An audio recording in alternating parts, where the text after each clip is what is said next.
Why do people believe in conspiracy theories? First of all, it's not just a few loners on the internet. Prior research indicates that half of the American public believes in at least one conspiracy theory in a given year. Political scientists Eric Oliver and Thomas Wood, who studied the subject, defined a conspiracy theory as an explanation that makes reference to hidden, malevolent forces seeking to advance some nefarious aim.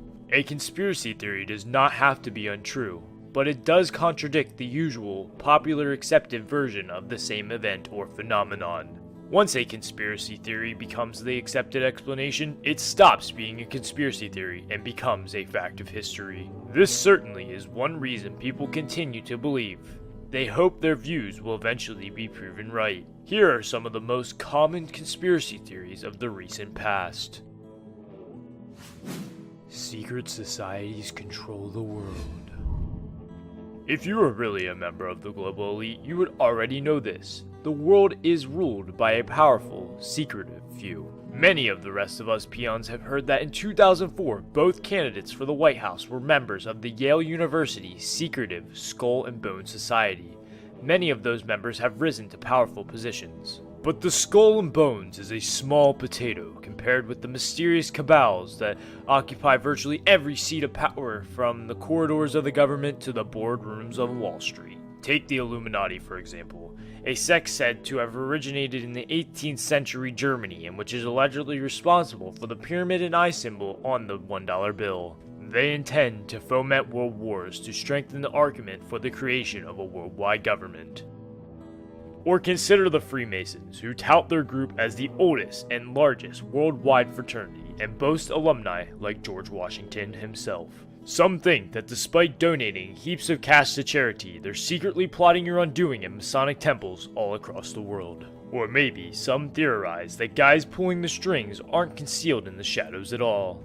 They might be the intelligentsia on the Council of Foreign Relations, a cadre of policy wonks who allegedly count their aims as publishing an erudite bi-monthly journal and establishing a unified world government, but not necessarily in that order. A 9/11 cover-up. Not since the JFK assassination has there been a national tragedy so heavily imprinted in American minds, or that has given rise to quite as many alternate explanations. While videos and photographs of the two planes striking the World Trade Center towers are famous around the world, the sheer profusion of documentary evidence has only provided even more fodder for these conspiracy theories. A May 2006 Zogby poll found that 42% of Americans believed that the US government and the 9/11 Commission concealed or refused to investigate critical evidence that contradicts their official explanation of the September 11th attacks. Why had the government failed to intercept the hijacked planes? Had it been because the government issued a stand-down order to minimize interference with a secret plan to destroy the building and blame it on Islamic terrorism? In 2005, Popular Mechanics published a massive investigation of similar claims and responses to them. The reporting team found that the North American Aerospace Defense Command, or NORAD, did not have a history of having fighter jets prepped and ready to intercept aircrafts that have gone off route. And while the team found no evidence that the government had planned the attacks, lack of proof has rarely stopped conspiracy theorists before. Area 51 and the aliens.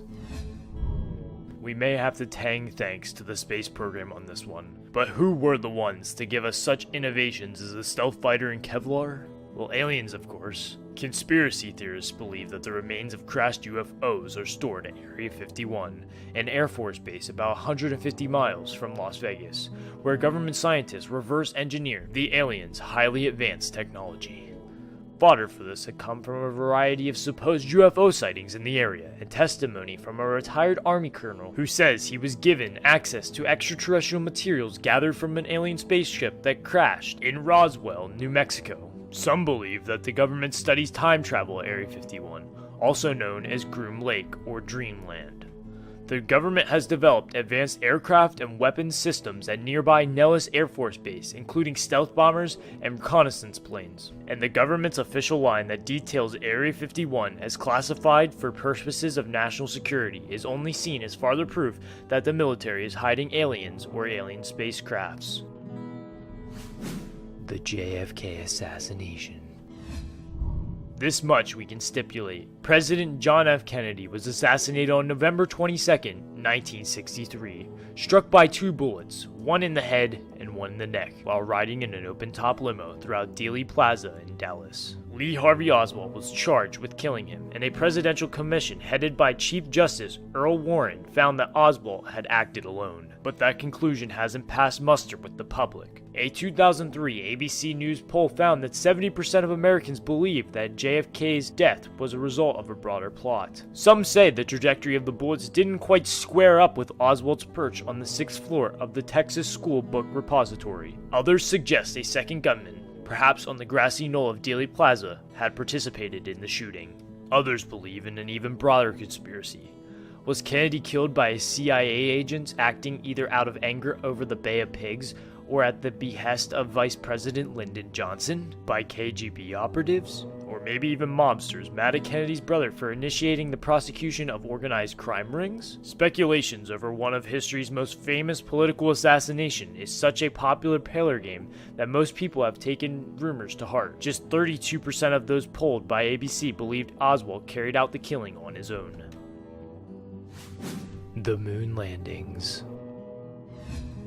It's now been nearly 4 decades since Neil Armstrong took his great leap for mankind, that is, if he ever set foot off this planet. Doubters say that the US government, desperate to beat Russia in the space race, faked the lunar landings with Neil Armstrong and Buzz Aldrin acting out their mission on a secret film set, located, depending on the theory, either high in Hollywood Hills or deep within Area 51. With the photos and videos of the Apollo missions only available through NASA, there is no independent verification that the lunar landings were anything but a hoax, even though there is substantial evidence to the contrary, including moon rocks brought back to Earth and man-made objects left on the moon. Some remain adamant that the film director Stanley Kubrick was hired to produce the footage after his experience on the 2001 A Space Odyssey. What is your most convincing conspiracy theory? Let us know in the comments below.